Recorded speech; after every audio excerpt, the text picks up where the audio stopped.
मुजफ्फरगढ़ में मुबीना तौर पर एक ज़हनी मजबूर खातून ने बरोज़ हफ्ता को आस-पास मदद न मिलने के बाद सड़क के किनारे 2 जुड़वा लड़कों को जन्म दे दिया। 522 मुजफ्फरगढ़ के district emergency officer doctor Hussain Mian ने बताया कि हफ्ते की सुबह 9:45 बजे रेस्क्यू 1122 को एक कॉल मसूल हुई कि अलीपुर बाईपास के करीब चनाब टाउन की एक गली में एक खातून बेहोश पड़ी है।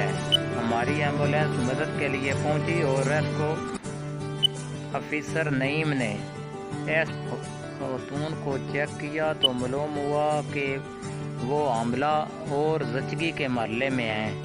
डॉक्टर हुसैन के मुताबिक इस वक्त खातून की हालत ऐसी नहीं थी कि उन्हें किसी अस्पताल में मुंतकिल किया जाता, लिहाजा रेस्क्यू ऑफिसर ने इर्द गिर्द के घरों के दरवाजे खटखटाए, मदद मांगी तो कुछ खवातीन ने चादरें वगैरह फराहम की, जैसे खवातीन के लिए पर्दे का इत्माम किया गया। कुछ देर बाद औरत ने 2 जुड़वा बच्चों को जन्म दिया।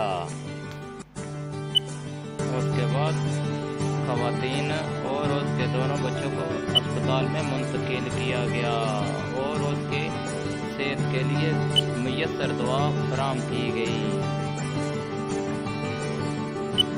बीबी का खामन 5 माह पहले ही उसको छोड़कर चला गया था और उसके वालिदैन ने भी उससे अपना राब्ता मुनक़ता कर लिया था, क्योंकि वो ज़हनी मरीज थी। इस वजह से सब ने उससे तल्लुक़ ख़त्म कर